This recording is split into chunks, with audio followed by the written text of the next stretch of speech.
our session on graduate studies here at the Faculty of Applied Health Sciences. My name is Brian Laird, and I'm our Associate Dean, Graduate Studies. So just to give you a heads up for what's in store for us this week, today we're going to be covering the fundamentals of graduate school, and we're going to have a very brief introduction to what grad school looks like at the Faculty of Applied Health Sciences. But then from there, Caitlin Kratz from the Center for Career Action is going to do a bit more of a deep dive into admission processes and timelines and how to prepare a strong application. And then over the remainder of the week, we'll have additional sessions put on by each of the three academic units within our faculty that are covering the different graduate programs from the Department of Recreation and Leisure Studies, as well as those from the School of Public Health and Health Systems, as well as those from the Department of Kinesiology. And so in addition to the information today and this week, there'll be a bunch of other sessions that are hosted by our Graduate Studies and Postdoctoral Affairs, so the GSPA. And so those are going to be held over the months of October and November and even into January. And they'll go into more details about, for example, how to fund your education, how to write your personal statement, and more details on how to prepare your application. And I'd certainly welcome you to take a screenshot of these dates. And if you'd like additional details, you can go to the URL that's on this slide for those details and links for registration. So in terms of an outline for today, I'm first going to give a very high-level overview of our faculty Applied Health Sciences, or AHS, and then we'll hand it off to Caitlin for description of that grad school 101. And then from there, we'll save time for any questions that you have so that we can get your questions answered right from the start. Okay, so the mission of our Faculty of Applied Health Sciences is to promote and protect health and well-being through excellence in education research, through advocacy, collaboration, and partnerships. Our work within AHS can influence many aspects of our daily lives, including but not limited to community resources and recreation, health policy and practice, injury and disease prevention, health technology and big data, nutrition, tourism, aging, and so many more. The bottom line is that if it's impacted by health, then there's a good chance that you'll be able to learn about it and research it here in our faculty. Now, I also want to give a bit of an overview of the different graduate programs on offer from our faculty.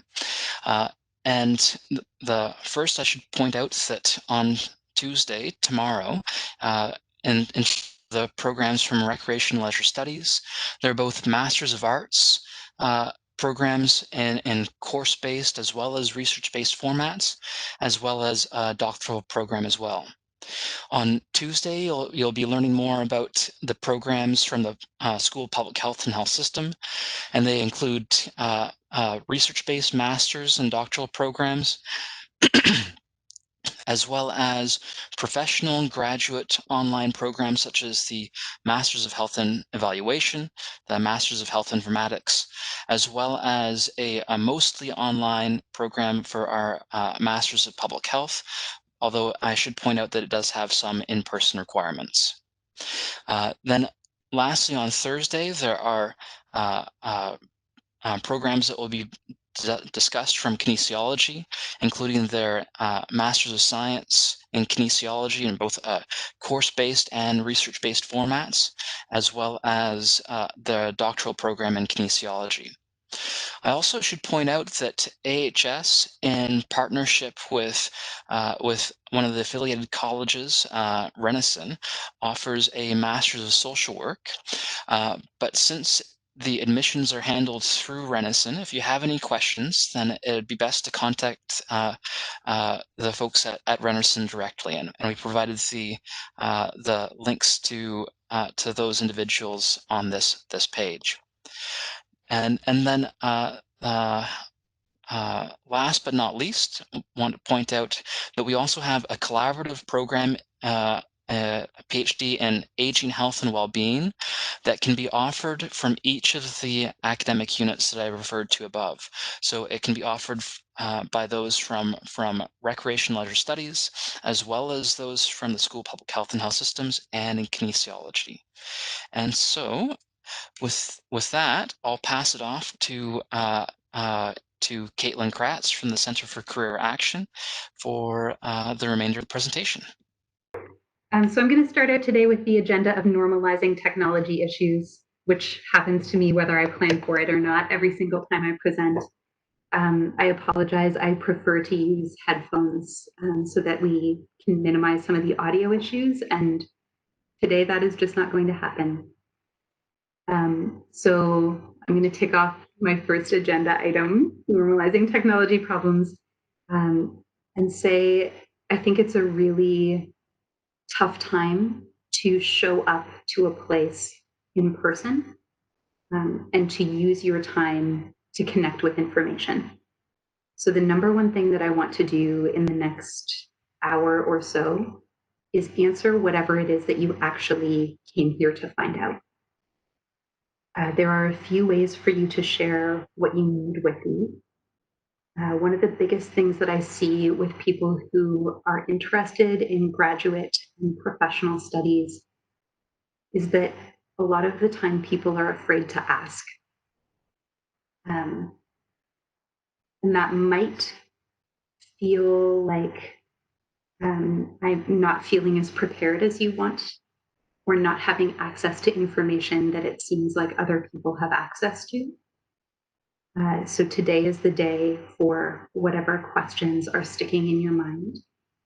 The way that you can get those to me privately, and see that some people already figured this out as they were sharing that they could hear me, that in the bottom right-hand corner of your WebEx, there's a little button that says chat.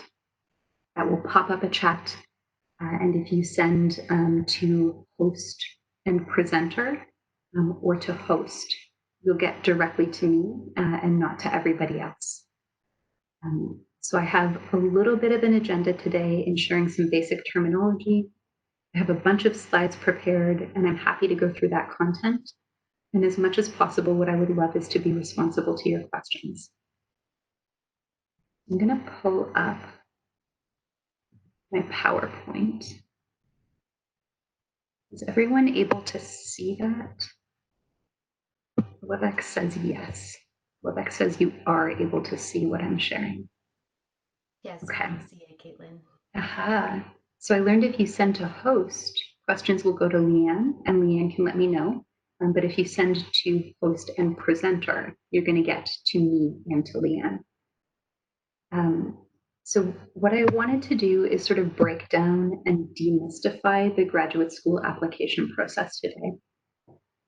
This is sort of a thing that has a lot of moving parts, and sometimes it can feel difficult to figure out what all those parts are and also how to interact with them. So as I talk, please feel welcome to drop whatever you're wondering into the chat, and I'll use my slide deck as a really loose guide to touch on the things that you're wondering.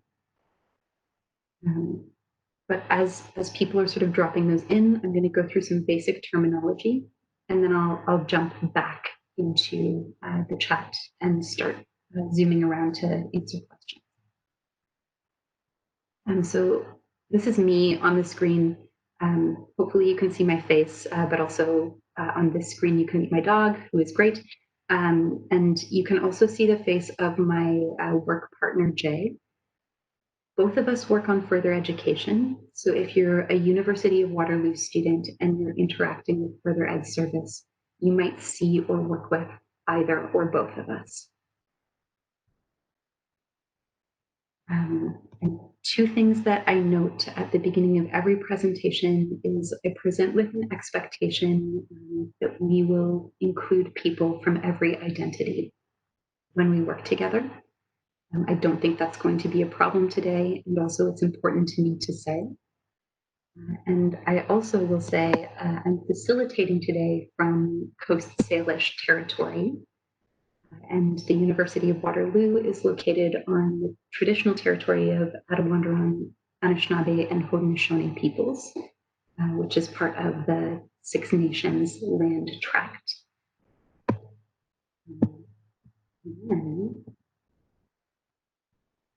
To the first part of my agenda, which is breaking down some of that fundamental terminology. I think a lot of the time we have a habit of talking about different programs, and people who are really used to an academic context can get a lot of information out of some of this terminology. As an undergraduate student, the likelihood is that no one has really broken this down. And so there might be some things happening with terminology that are not as clear to people. Yeah, this is my favorite meme. So if this feels like you, drop your questions in the chat.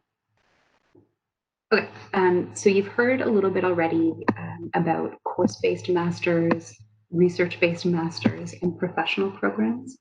And I just want to get into a little bit about what those are.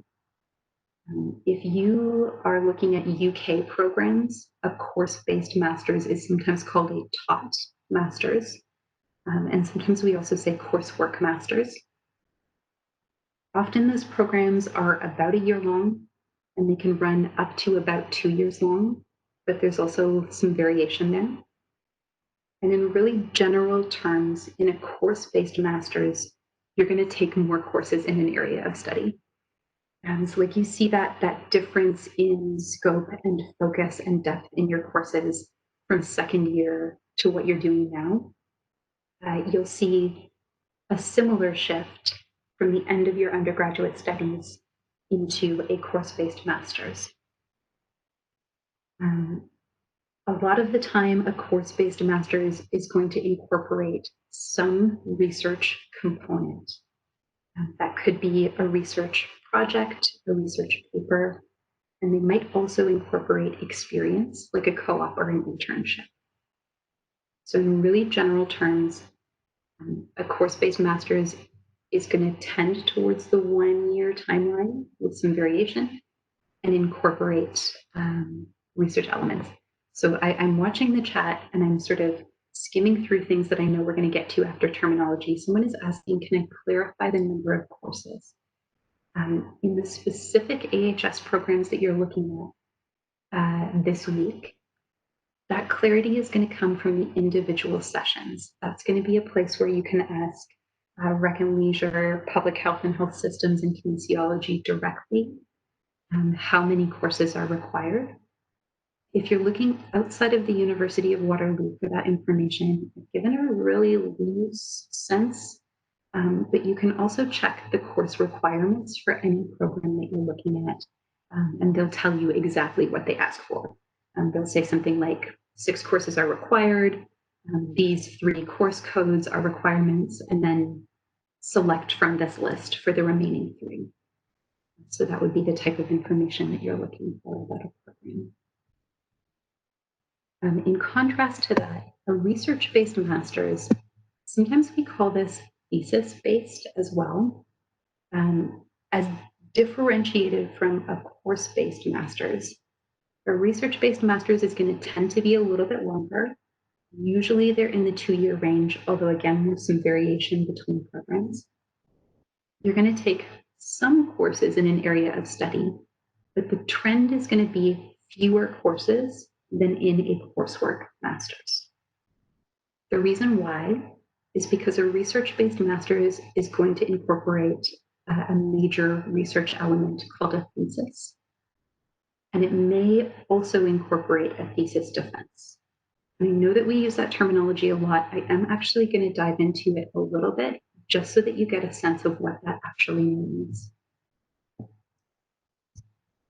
So a thesis, you might also have heard the term dissertation, although that usually implies that it's a PhD level thesis.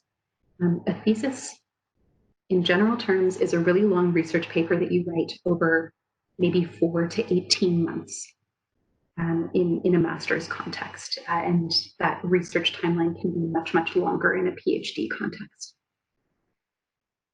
For a master's thesis, depending on your field and the conventions, you might be reviewing existing research and you might be creating new research. And the way that we evaluate a thesis traditionally is as an oral exam called a defense. So in your master's research-based program, you'll write this really long set of research, this really long research document. And then there will be readers from your department who will go through and sort of think it through, knowing what they know. And then you'll have a longer examination where they ask you questions about what you wrote, why you selected the methods that you did, and they'll sort of evaluate your research. The reason why I think that's important to really break down is because your thesis is also going to be supported by a supervisor. And I really I want to take this to a really foundational level so that we can understand how the thesis and the supervisor tie into things like program selection, which I know is a question for many people. So a supervisor, you might hear the term faculty or faculty member or a supervisor. Basically, they're your research mentor. A lot of people towards the end of undergrad, if I say to you, you're gonna write original research, some of you might be thinking that seems completely accessible and I know where to start. And some of you might have sort of a scream of wordless terror running through your mind. In either case, your research mentor is going to help you understand how to form and complete your research project. This is somebody who is a professor in the field that you're interested in.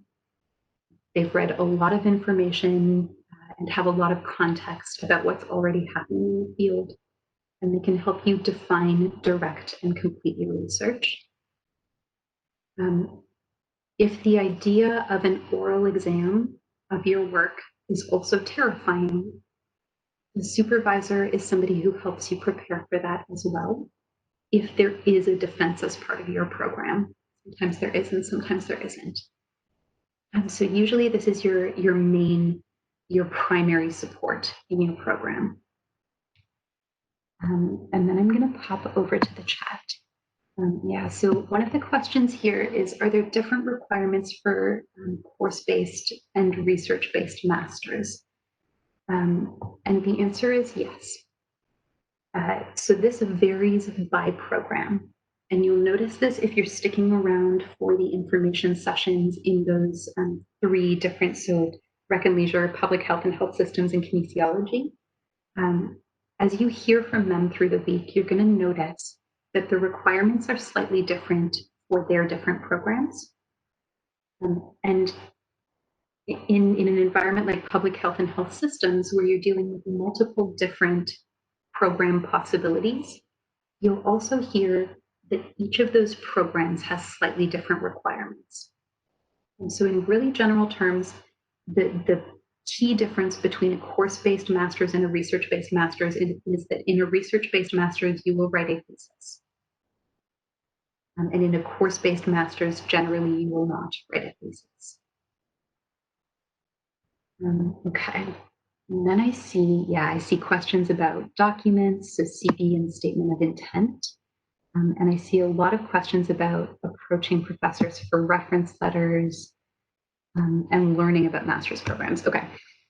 So I often think of my slide deck as like a test of how good I was at predicting what you might be interested in. So you're going to see, hopefully, that there's a little bit of overlap in the slides that I prepped and what you're wondering about. And the last thing that I want to touch on in terms of general terminology is a PhD, which we sometimes call a doctorate. And this is a research-based degree that's usually at least 4 years long. Sometimes it can be much, much longer depending on what you're doing. So this is a larger time commitment.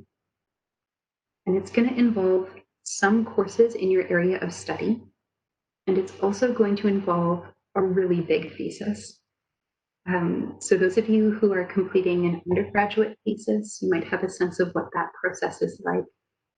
If we port that over to a master's thesis, it becomes sort of a bigger research question, a bigger scope, a bigger task. And when we port from master's to PhD, something similar happens again. So a PhD is going to be adding new knowledge to your area of research. And in Canada, usually the path that students take is an undergrad to a master's degree to a PhD. We do have a small number of programs called a direct entry PhD program. And what they mean by that is you can enter directly from your undergraduate degree into a PhD track of study. That is more common in the United States, but it does happen every once in a while in Canada as well. You might see that terminology. Okay. So I have lots of questions coming in about selecting programs, talking to professors, finding supervisors. So let's go there next. What most people might call networking, I sort of shy away from that terminology because I think a lot of the time we have ideas about what networking means. And for a lot of people, it feels less comfortable. So I titled this slide Talking to Humans because that is genuinely what we're doing. The reason why I'm picking up on this thread right now is because it ties into a few different questions. There were questions about how to ask for references. And I know that there are some special components to that that might be on people's mind as you think about how COVID affects that process. So we're going to talk about asking letters of reference from professors who you know a little bit, and how you might do that in COVID. The other thing that I saw is supervisors. How do you connect with them? How do you find that? What is that process? And then also, how does it tie into your application? That's where we'll head next. Okay, so talking to human beings. I'm going to touch on choosing a referee and say really broadly, when you're choosing somebody to write a letter of reference for you, you want somebody who knows you relatively well, and I'm using scare quotes around that deliberately. And you're also looking for someone who can speak positively of you. So they know you well and they can say great things. I think a lot of the time we have an idea of what knowing you well might be. And people will sort of internalize, if I haven't known them for 5 years, then they're not a good reference. And I want to sort of get that right off the table. We are looking for someone who knows you well relative to all of the professors who have context about you. So for some of you, that might mean this is somebody who taught you for a course where you were really engaged and where you were connecting with the subject matter, and making a solid effort in the course, asking good questions. And you would be shocked. I mean, you all know this, you sit in class. Most people in class are not doing the readings in advance. Most people are not really engaged with the material. Most people aren't asking questions. So if you're doing those things, if you're actually engaged in the class, it stands out to a professor. And I know that seems a little strange to say, but that amount of context can be someone who knows you well, and it can be someone who can say good things about you. One of the really big questions that comes up a lot is, what if this class was last year or 2 years ago? And I'm worried that they'll have forgotten who I am. And my answer is, whenever you're reaching out to a referee, a reference writer, always just remind them who you are. We all know professors see a lot of people and they work with a lot of people, and many students experience that as a barrier to wanting to reach out. For a professor, that's the reality of their work, and you can give them the gift of just reminding them, this is who I am. I took this class with you in this term. I did this research project, this presentation, and I really connected with the material in this way, maybe. You can also offer that person a little bit more information and context. So you're going to remind them who you are. You might offer them something like your resume so they can get a little bit broader sense of who you are outside of their class. And depending on who you are as an applicant, you might also offer them other documentation. From a strategic standpoint, I would also say tell them what you're applying to.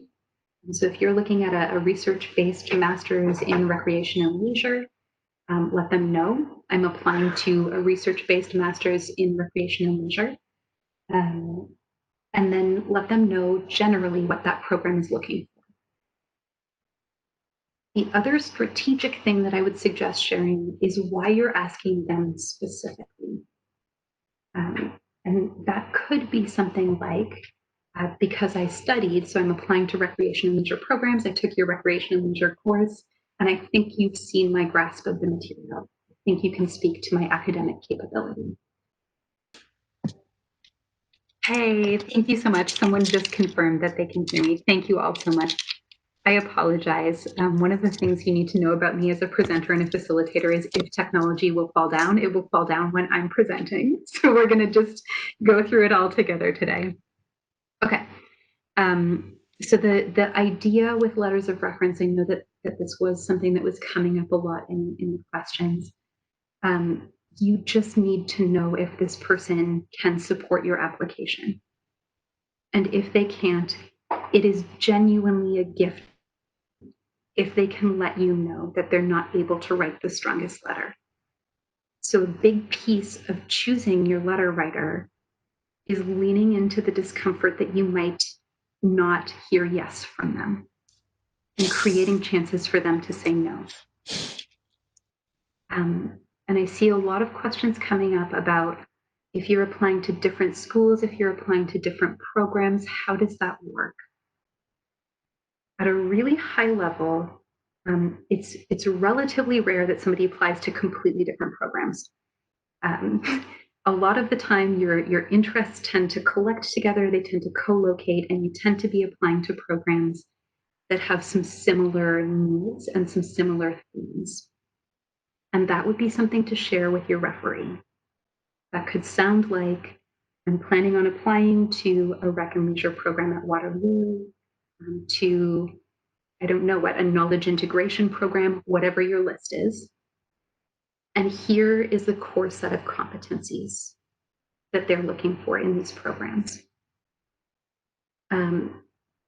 Someone is asking, do I need to coach my referee? Do I need to ask them to change it a little bit for each school? And my answer is your referee has way, way more experience writing letters than you do. And if you're able to share with them all the information that they need to know to be successful, they know how to write a letter of reference. So you don't need to get into the task of trying to tell them, I need this to go to this school and this to go to this school. If you are in that set of circumstances, I'm just going to pick a random example. You're applying to like occupational therapy, which is a professional master's program where clinical skills are really important. And let's say you're applying to a research-based master's program. There are different components to those skill sets. And if you share that with your referee, I'm wondering if you can write for occupational therapy, and I'm wondering if you can write for a research-based master's. This becomes a little bit about information sharing and negotiation about what they're able to speak to. Let me know if I need to say that clearer or use examples, because I know that this is one of the spots where people have a lot of questions generally. One person is asking, does it make sense to offer extra information or documents when we reach out to referees? And my answer is yeah. There's a little bit of a balance here. So sometimes people are a little reluctant to share their transcript. So if there are things on your transcript that you really don't want to show someone, you are probably not going to be offering them your transcript right away, or maybe at all. So there isn't really a set list. And also it can be really helpful to your referee to offer. I can send you my CV, I can send you a draft of my personal statement, I can send you a little bit more information. You might also offer ways of connecting. So if you'd like to talk more about my candidacy, we can connect for a Zoom call or for a remote coffee, whatever that sounds like in COVID times. So yes, it is kind and helpful to offer more information to your referee. Okay. So I'm going to scroll down all the people who couldn't hear me. Thank you for letting me know. Thank you again for being patient. Okay. And the other question that is coming up is this is a place where many people find themselves when you're sort of in that final year of study and you feel like you haven't connected with professors very effectively, or there's no one who's really popping to the top of your mind as someone who knows you well. There are a few different threads that we can pull on there. So one is that usually if I ask people who is the best possible option out of all of the professors they've worked with, there usually are options there. And a lot of people just sort of eliminate them because they'll be like, oh, well, that professor, was for a course that doesn't seem or feel as relevant to me. So I just decided to eliminate them. So one thing that I wonder about is broadening the set of selection criteria that you use when you're looking at, I see that I jumped forward in slides. When you're looking at choosing a referee, just sort of broadening, releasing some of those limitations that you place on who can be your referee, and looking for people who can speak well about you, and people who have at least some context and can maybe get more context. And I'm going to name something that's often operating in the background when you feel like you haven't connected with professors in office hours. That's okay. As students, a lot of the time it feels like your work isn't very visible. But one of the things that I've suggested is that you remind this professor of who you are. And you let them determine, do they know you well enough? Do they have enough context to be able to support your application? So one set of possibilities, if you're struggling for who to pick, is to broaden the criteria and release some of those limitations that you placed. Another possibility is getting to know people now. And that can be your current professors, and it can also be those professors going back in time. So if there's somebody who you went to their class and you're pretty sure that they don't know who you are, it would be okay to reach out and ask, can I connect with you? Can I share some more content? I know I'm going to keep using the Rec and Leisure example because it's the first thing that I wrote down. I'm applying to Rec and Leisure and I know that you research in that area.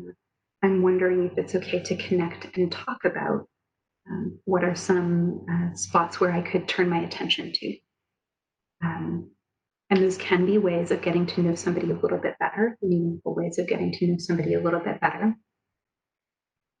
The other possibility is getting to know your professors now. And I'm going to speak to this really specifically in COVID times. So my assumption is that most of us are in online contact only with people. And that makes it a little bit awkward because you're really not going to drop by somebody's office and be like, hey, nice to meet you. I'm thinking about graduate school. Can we chat a little bit during your office hours? What I do know is that a lot of professors will hold online Zoom-based office hours. So one possibility is emailing somebody and asking, do you have set office hours? Can I use those to connect, to talk a little bit more? And you can also just say straight out, I'm planning on applying to graduate school, and I'm wondering if we can talk about whether you could write a letter of reference. All of those possibilities, there might be one that really matches with your situation and what you want. There might be some that really don't. So choose what matches your situation best. What else? Okay, so I have a question about a previous TA and whether that person can be a good reference. This is going to get a little bit into the names of academic positions. So let me move forward to the supervisor slide. Okay, so I broke down some terminology here because I think there are a lot of sort of opaque words that we use in an academic context. I'm going to look at the second bullet here, and I created this slide in the context of looking for a supervisor, but it's also helpful in sort of thinking through the reference writer piece. So I'm going to comment on both. You are probably not going to find a supervisor if you're looking at people whose title is sessional lecturer, visiting lecturer, or adjunct. And I'm sharing this in trends because there are always exceptions. So if you really go hunting, you are going to find exceptions to this. But in general, what academics are talking about when they say sessional lecturer or visiting lecturer is somebody who is paid only to teach at the university. And that means they're not paid for their research time and they're not paid to supervise. So usually if you're sort of going through who's who on a website, or you're sorting through the different people who have instructed you, if you're seeing that terminology, usually that is not somebody who can offer supervision. The other term that sometimes comes up is professor emeritus. And in terminology, that's another one that's pretty opaque. This is somebody who worked at the university for a long time and is usually semi-retired. So they might still supervise a student, but probably not. And when we get into the probably yes category, you're going to see terminology like assistant professor, associate professor, or full professor. Those are often people who are paid for their research time at the university and who are able to supervise students. There's other stuff with scheduling that might go into that. But generally, from a title standpoint, those might be some of the things that you're looking for. If you see somebody who's labeled Professor Emeritus, who seems like an absolute perfect fit for the research that you want to do, you can always ask. There's no harm in asking. So the way that this ties back into that teaching assistant question, I shared two criteria for selecting a reference writer. One is, do they know you relatively well? And the other is, can they say good things about you? And I stand by those criteria. Nowhere on this slide did I write, look for their title. But the silent third place criterion is that in an academic environment, you ideally want to shift your reference writers towards sort of the professor titles, including Professor Emeritus, if that applies to you. The reason why is because the function of a letter of reference is for somebody who really understands academic scholarship to say that you are a great scholar. It's one of the primary functions of that letter. And a lot of the time, a teaching assistant is in the position of being another student. So the assumption that goes along with that is that they're going to have less information and less context to evaluate what type of academic performance you have. There are ways of getting around that. So there are some common practices in academics where like a teaching assistant might partner up with the professor who taught the course, and the TA might be willing to share more information and context on your specific performance. And the professor might sort of write and sign the letter with that support. And so there can be some twisty loophole sort of ways of going about that. But in general, having a TA write is going to be a less preferred option. And the other question is, how far in advance do you reach out to your referees? This is a great question. The traditional wisdom is 2 weeks in advance. And at this moment, if somebody walked into your life and sort of sprung on you, I want you to write a page about me with 2 weeks of notice. My suspicion is that with everything that each of you has going on as a human being, that would be sort of hard to incorporate. And we can guess that it's going to be the same for your profs. So my answer is pretty well as far in advance as you can get it. If your application deadline is 2 weeks from today, that's okay. The absolute best you can do is 2 weeks of notice. But if you're able to give them like 6 or 8 weeks, a lot of the time it makes it easier for a professor to incorporate that into their work and do a really good job of writing a letter. Someone else is asking, does the letter have to speak to your academic abilities? For an academic reference, the answer is usually yes. There are programs, so if I'm thinking about something like medical school, an MD program, they ask for an academic letter, then they ask for a non-academic letter. And the non-academic writer is going to speak to your interpersonal, to your clinical skills. Some of the things that came up when Dr. Laird was talking about the applied health sciences programs is that they're looking at advocacy, collaboration, and partnership. And so you might have a non-academic letter writer or an academic letter writer who's touching on those things, knowing that they're valuable in a graduate student in this department, but they also need to know that you're a solid academic. Let's see what else is happening. So this is great. I did mention giving professors an out, and how the question is, how do you offer them the option to say no in a nice way and still sound professional and interested? The answer to this is that it's going to vary depending on how you speak to human beings normally. The way that I do this is to share the information in context. This is who I am. Here's some of my documentation. I'm applying to this program, and I'm wondering if you can write a strong and a positive letter on my behalf. And I offer people, if there's more information you need to decide, please let me know, and I can share that with you.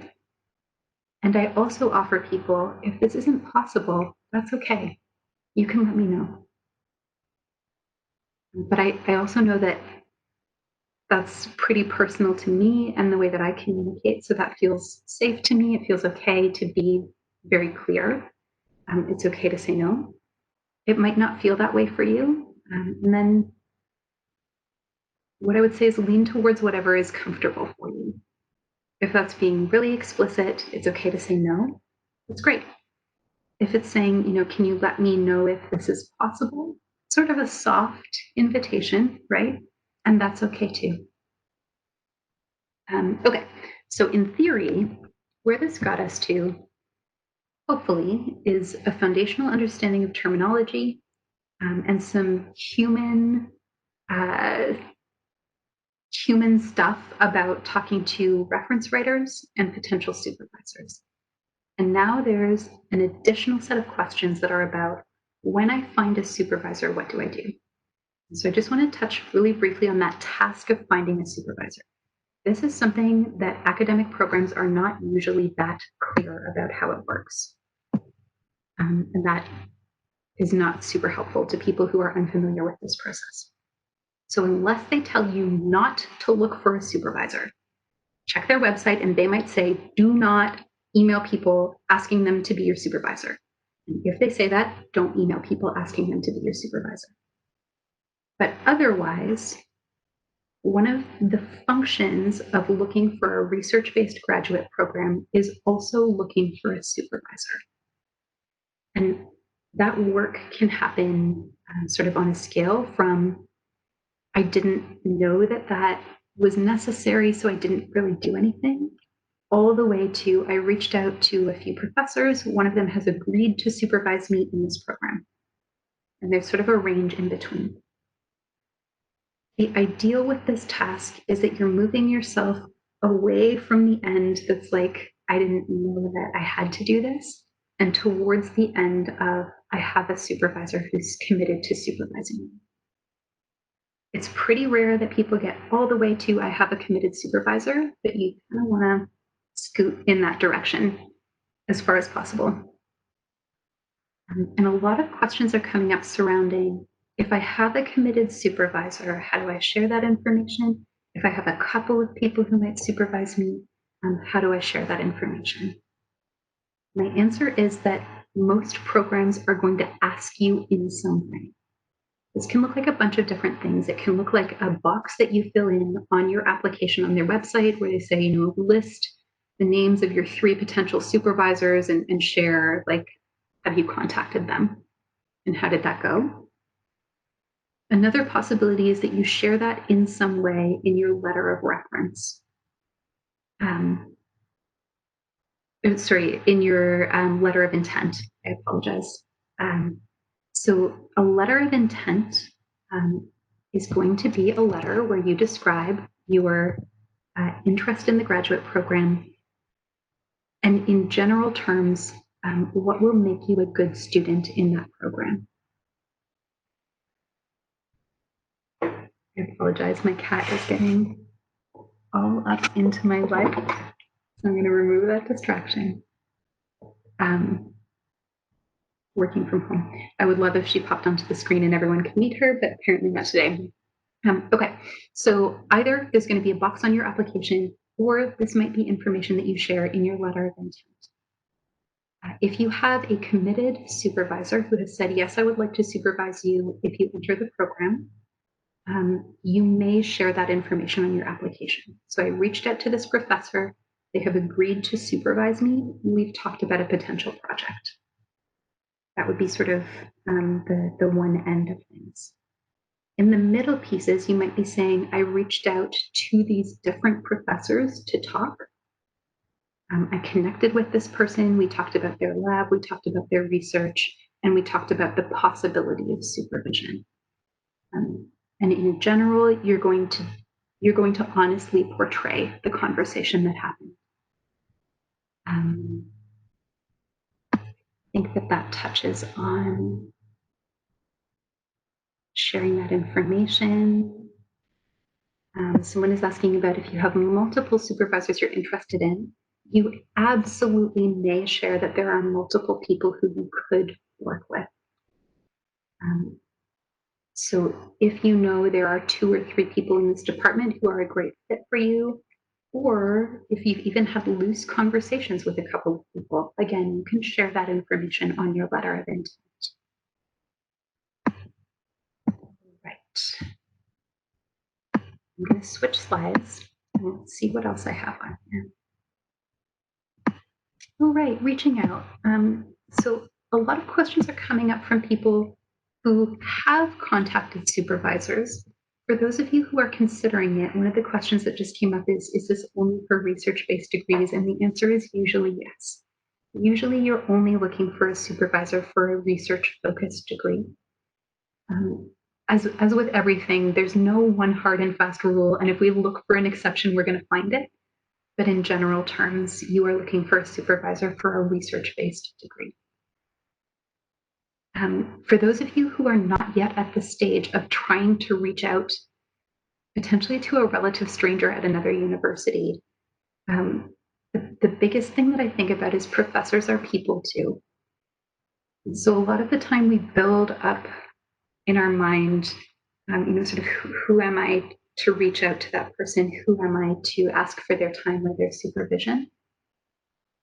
A professor is a human being with a really keen interest in one area of research, in a discipline of research. So sometimes the reframe that I think about when you're feeling anxious about reaching out is you're giving them the gift of being interested in whatever their niche research is. You're giving them the gift of connection to their work. And if I think about this in terms of an undergraduate student experience, it's pretty rare, even at an undergraduate level, that you meet somebody who isn't already in your discipline, where you can talk in depth about why this is so cool. You can give that gift to a professor. You can share a little bit of information about yourself, maybe some documents. But the big thing would be sharing your interest and your connection to their work. And that means that you're going to need to do a little bit of reading to understand what their work is. So I have a follow-up question asking, if you don't find a committed supervisor to your research degree, can you still apply to the program and mention the people you talked to? My answer is yes. And also, if you don't find a committed supervisor, that's pretty normal. It's okay. You're not doing anything wrong if you don't have a committed supervisor. You're not doing anything wrong if people aren't getting back to you in the timeline that you thought. You can still share all of those activities that you did, looking through people's work, finding the connection and reaching out to them. And that just helps to position where you are on that continuum of possible supervisor. What else is in here? Oh, yeah, so this is a great question. This person is asking, do you need to get a supervisor from the school that you're applying to, or could you get it from your undergrad school? This is actually super relevant to the picking a program slide that I just landed on. The answer is that your supervisor, in almost every case, they need to be from the school that you're applying to, and they also need to be from the program that you're applying to. So the reason why I like laying that whole foundation of terminology and ideas before we ever get into something like picking a program is because the next thing I'm going to say is the program where your ideal supervisor works might be a great program to apply to. And that can be sort of surprising. You might think, I really want to do research on, I don't know what, older adult well-being in communal living environments in Finland. I don't know. And you find that there's somebody who's doing phenomenal research in that area, so excited by it, and they're not supervising in a public health program. They're supervising and working for something like knowledge integration. That can actually open up the possibilities of where you thought you might apply or where you thought you might be a good fit. So one of the big things I think about when we're talking about a research-based program is figuring out what type of supervision might be great for you. And also, I'm just going to suggest that a big piece of that is figuring out if the supervisor is the type of human being who you want to work with intensively. So another component of that is there's this big fear that you might reach out and the person might be unkind. And if that happens, that's really good information that you need. If you reach out by email and you get an unkind person and that's not okay with you, you'll learn that that's not your ideal supervisor. So you don't want to be working with somebody who's unkind for a year or more. Often I suggest to people that you consider in selecting programs, what is it that you want out of this?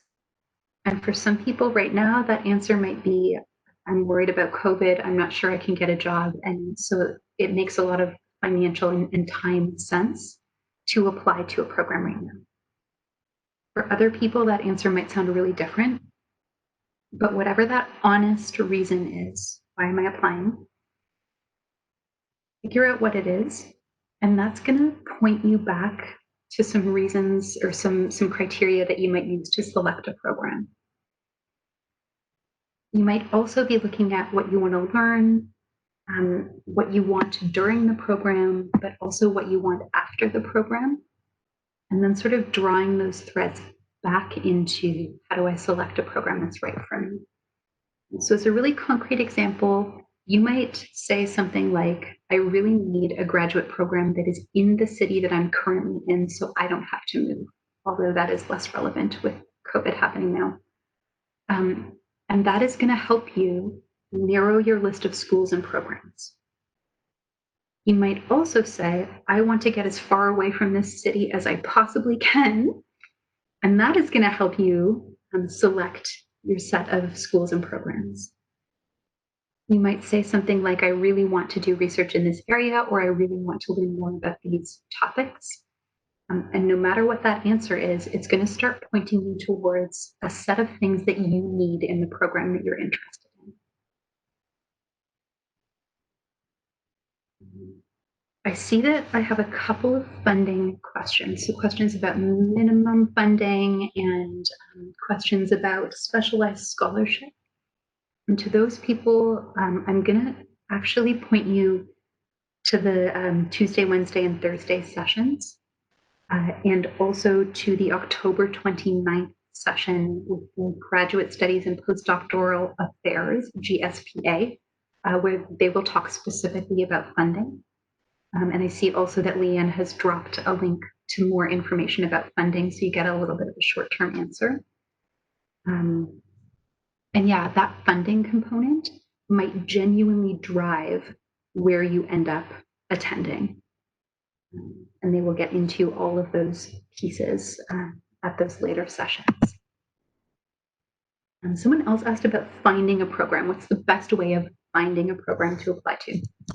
And I've sort of touched on this a little bit already, but I want to say it explicitly again. If you're looking at a research-based program, looking at the research area that is supervised in that program might be really helpful to you. That probably means reading widely in your discipline. It might mean going back to your coursework and sort of sorting through, what was it here that I really like that made my brain do cartwheels? Finding what were those resources, what were those papers, what were those topics, and then starting to search for what research is happening. And probably you all know this, but I'm going to say this anyway. Read the abstract, read the conclusions, see if you want to dive into the whole middle section of that paper. But use that sort of dipping a toe in the water of the abstract and conclusions to help you figure out where you want to spend your time. What I know about this is at some point you're going to find an area of research that really is exciting.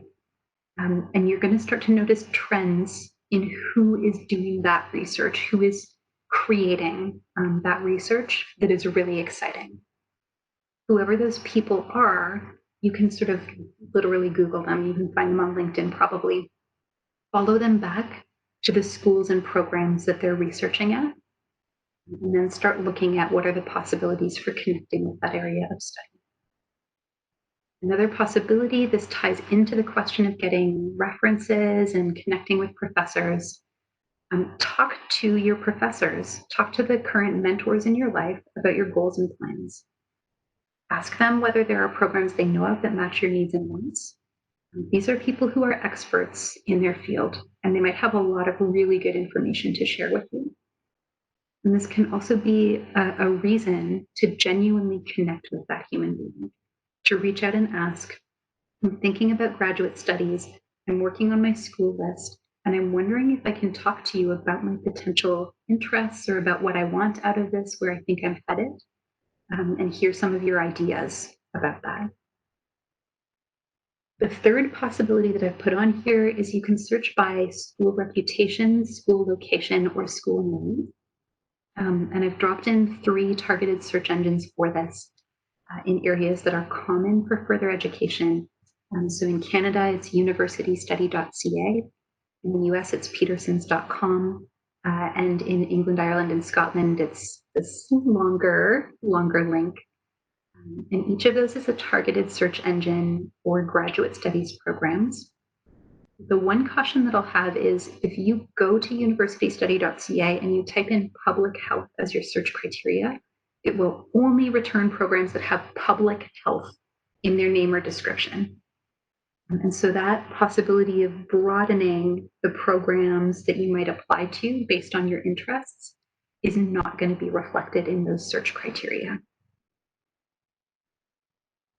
I'm going to pop back to the chat and see Yeah, so I have some questions about Casper, about physiotherapy, and a lot of people who need to hop out at 1 o'clock, and that's okay. And I'm going to be a little bit aware of time. So we have about 5 minutes left together. And I'm going to just gloss over a couple of questions that are a little bit more personal or a little bit more specific to somebody's individual circumstances. And touch on a couple of other things. And for the people who have very individual questions, if you can hang out for a minute sort of after the official time is over, I can do a little bit more specific conversation. Okay, so how to get in. Somebody had asked what are competitive grades, and the answer is it varies dramatically by the different program type that you're looking at. The only way to know is to find out from that program directly. A lot of the time, they'll share what their minimum requirement is, and you might have to dig around a little bit more to find out what their competitive requirement is. Sometimes those numbers are the same. They say 75 is the minimum, they genuinely mean it. Other times they're different. They'll say 75 is the minimum, and they'll really mean 78 or whatever the number is. Hopefully I'm back. Yes.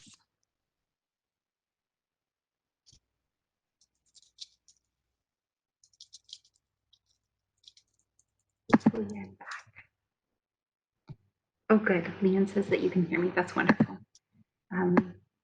Okay. So it is a little bit of a trick to figure out exactly what that puzzle looks like in every program. And one of the amazing things about this next week with AHS at Waterloo is that you can find out. You can connect with people who are working or supervising in those programs and ask. And that is a really great opportunity to get more information. You're going to read their website, talk to people in the program, do events like the ones this week, ask a professor, and ask admissions staff. And again, these are options that are really built into the structure of this next week. So do come back for those other sessions. Just really quickly, I want to touch on what I do. Somewhere in here, I have a slide for that. Okay, yeah. So if you're a Waterloo student and you're thinking about connecting about further education, I and my colleague Jay talk to people about early planning. And this is particularly in health-related professions. If you know that you're headed into some type of frontline care, we talk to a lot of people as early as orientation week about how do you plan for that? How do you structure your degree? And in particular, in the middle of COVID, how do you sort of adapt knowing that the world is a little bit different? We talk to people about when life happens, when something unexpected or something that you really wouldn't wish for yourself happened. How do you handle that? How do you evaluate how to move forward? Do you share that information with your program? And if yes, how do you share that information with your program that you're applying to? And for programs that have interviews, we also connect with people about that. I'm going to back to the chat for a minute. I see that Leanne has dropped in a feedback survey, and I've also got a question about timelines for applications. So this answer I can give very generally, but the application timeline is going to vary dramatically depending on what program you're interested in. For medical schools, the application in Ontario is due October 1st. There are some graduate and professional programs where the application is due as late as July of the year before you enter. It's like a couple of months ahead. But in really broad general terms, in Canadian graduate school applications, the deadlines are going to fall in sort of December, January, or February 1st.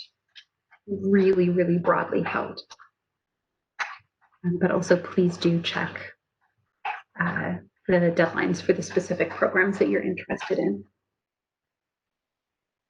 Okay. I'm going to wrap up the sort of official conversation there, knowing that people have places to be. It's 1 o'clock. And I'm also going to hang out because I know that there were a few people who had very specific questions. 2 of them have hopped off. People who were asking questions that are very specific to your circumstances. If you're still here, would you mind dropping those into the chat again so that I know that you're still here and I should revisit them?